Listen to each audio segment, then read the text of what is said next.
안녕하세요. 반갑습니다. 빅다운입니다. 오늘은 테네시 타이탄스의 러닝백, 덩어리 그 자체인 데릭 헨리에 대해 알아보려고 합니다.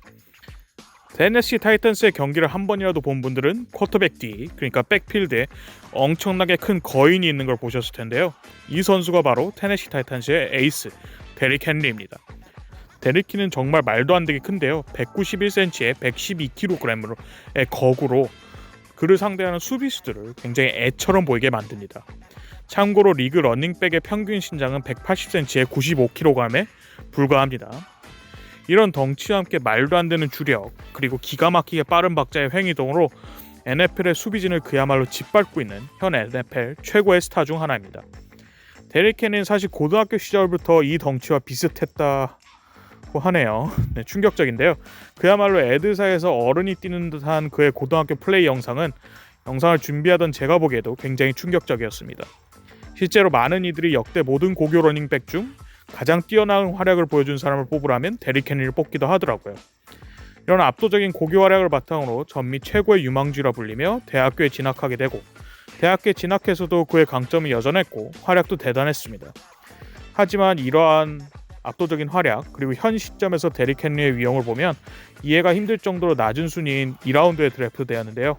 사실 이는 데릭 헨리 본인의 잘못이라기보다는 당시 시장, 그리고 구단들의 경향 때문이었습니다.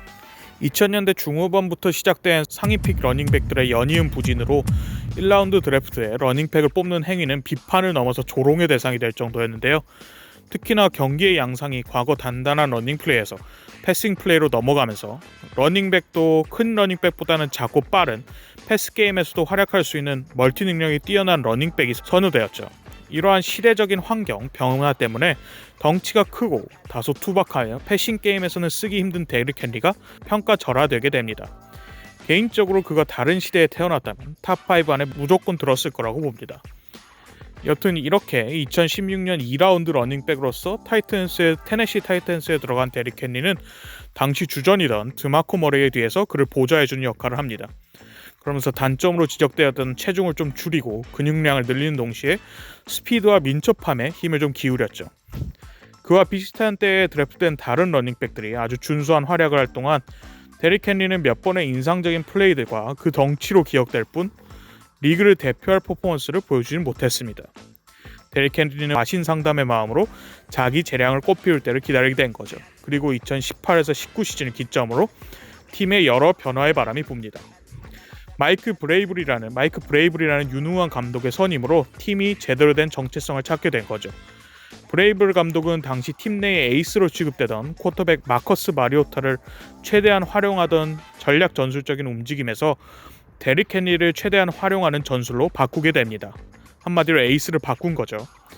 사실 결과를 다하는 지금 보기에는 당연한 선택이었지 라고 할 만한 선택이지만 사실 굉장히 용기 있는 선택이었습니다. 마커스 마리오타는 15년도 드래프트 2번 픽으로 당시에 엄청난 인기와 주목을 받던 초유망주였습니다. 폴리네시아계로는 최초로 쿼터백 상위 드래프트에 뽑혔고 리그를 이끌어갈 기대주로 불리었죠. 당시 발과 팔 양쪽으로 상대를 괴롭힐 진정한 듀얼 스랩이라고 불렸는데요. 15년도에 리그의 모든 선수들 중에 유니폼 판매량이 굉장히 상위권에 위치한 아주 촉망 많은 유망주였습니다. 실력적으로도 완벽한 모습은 아니었지만 여튼 팀을 플레이오프에 진출시키기도 했고 또 플레이오프에서 승리를 거두기도 했죠. 이런 쿼터백을 두고 2018년 전까지는 1000야드 러싱 시즌도 없었던 새내기 러닝백을 에이스로 바꾼다는 게 참 모험수 가득한 용기 있는 선택이었습니다. 참고로 보통 러닝백이 한 경기에 100야드 이상 기록하면 준수했다 혹은 잘했다 정도의 말을 듣는데요. 그 시즌에 리그 1위 러닝백들이 통산 1500야드 내외로 기록하곤 합니다. 데릭 헨리에 대해서 좀 더 말씀드리자면 이 당시에 2년 합쳐서 고작 1200야드를 기록했을 뿐입니다. 물론 이 2년 동안 몇 번 반짝이는 순간이 있었지만 러닝백의 상징과 같은 꾸준함에 있어서는 거리가 먼 퍼포먼스였고 버스트가 아니냐라는 말이 나오기도 했고 실제로 페이트리츠에서 영입해온 디온 루이스가 오히려 타이탄스의 주니어 러닝백이 아니냐라는 말이 나올 정도로 데릭 헨리의 입지는 묘했습니다.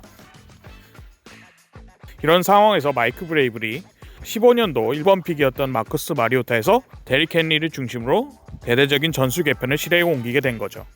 좀 더 자세히 설명을 드리자면 쿼터백이 라인의 한참 뒤에서 스냅을, 그러니까 공을 받고 경기를 플레이를 시작하는 포메이션을 샷건이라 하는데, 이는 상당히 패스 친화적인, 쿼터백 친화적인 포메이션입니다. 쿼터백이 시야도 넓고 일선 수비와 거리가 멀기 때문에 훨씬 더 여유가 있죠. 반면에 런닝의 경우 도움닫기가 불가능해서 런닝에게는 매우 불리한 전술입니다. 마커스 마리오타가 활약한 대학 시절 그는 99% 이 포지션에서 공을 받았는데요. 하지만 한 단계 높은 리그, 프로리그에서 마커스 마리오타의 샷건이 안 먹히는 걸 느낀 마이크 브레이블 감독은 팀 전술을 러닝 친화적인 언더센터로 바꾸게 됩니다. 언더센터란 쿼터백이 라인의 바로 뒤에서 공을 받는 전술인데, 러닝백의 도움닫기 거리가 충분해서 러닝에도 강점이 있고 쿼터백도 뒷걸음질치며 패스를 할 수 있는 밸런스 잡힌 전술이죠. 여튼 이렇게 언더센터, 즉 러닝백 데릭 헨리를 중심으로 팀의 정체성을 바꾼 타이탄스는 마침 주전 쿼터백도 언더센터에서 더 뛰어난 활약을 할 수 있는 라이언 테너힐로 바꾸게 됩니다.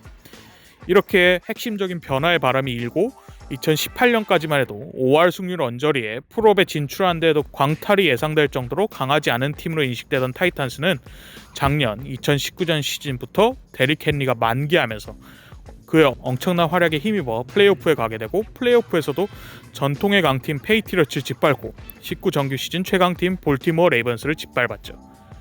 데릭 헨리의 위용을 조금 더 말씀드리면, 아까도 말했듯이 가장 먼저 언급되는 것이 그의 압도적인 덩치입니다. 덩어리 그 자체죠. 191cm에 112kg라고 알려져 있는데요. 이마저도 드래프트에서 무거워 보이는 이미지를 어느 정도 좀 숨기기 위해 조금 축소해서 냈다는 이야기가 지배적입니다. 실제로 그를 본 선수들은 그가 라인백커도 아니라 라인맨만 하다고 말하죠.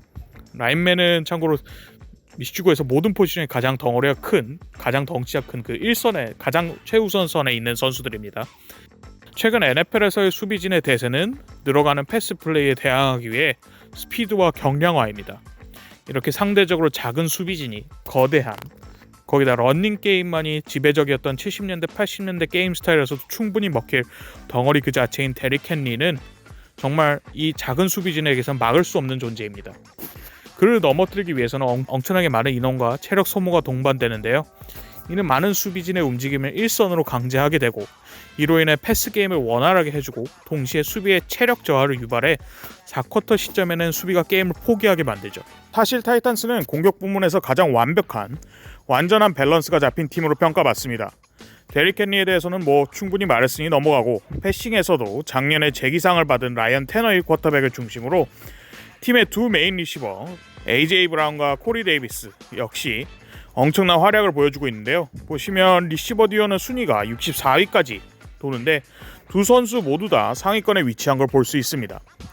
이렇게 패스가 잘 되는 것 또한 아까 말했듯 데릭 헨리가 수비에게 특정 전술적 움직임을 강요해서 나온 결과이기도 하지만, 다시 한번 롤에 좀 비유를 하자면 캐리 받는 것도 능력이라고, 환영합니다. 버스를 타는 것도 능력이라고, 이 상황을 마음껏 활용하는 쿼터백 라이언 테너힐과 리시버진도 칭찬받아 마땅하죠. 데릭 헨리가 특이한 건 그처럼 엄청난 덩치를 바탕으로 하는 파워 스타일의 러닝백은 직선상의 러닝에 특화되어 있는 게 보통입니다. 하지만 데릭 헨리는 의외로 횡적인 움직임이 대단히 뛰어난 러닝백입니다. 뛰어난 오라인의 뒤에서 공간이 나면 그 공간을 칼같이 파고들어서 이선 수비 상대로 압도적인 스티프함 혹은 아주 빠른 원스텝 횡이동 잔발로 수비를 제끼고는 쭉 질주하는 게 그의 대표적인 러닝 스타일입니다. 혹자는 그 때문에 데릭 헨리가 자기보다 작은 이선 수비 상대로만 스티프함을 한다던가 갖다 박으면서 센 척을 한다고 말을 하긴 하는데요. 애초에 그보다 큰 사람 자체가 있나 싶기도 하네요. 네. 사실 데릭 헨리의 존재는 여러모로 현대 NFL의 대세에 반하는 존재입니다. 그래서 더 매력적인 게 있죠. 오히려 70년대 혹은 80년대 런닝 게임이 지배적이던 시대에 먹힐 스타일입니다. 런닝 자체가 대세가 아닌 현 상황에서 패스 게임에는 거의 기여하지 못한 능력에 압도적인 덩치로 상대의 진을 빼버리는 스타일 자체가 지금 2020년 시즌 아직도 먹힌다는 것 자체가 향수를 불러일으키는 존재죠.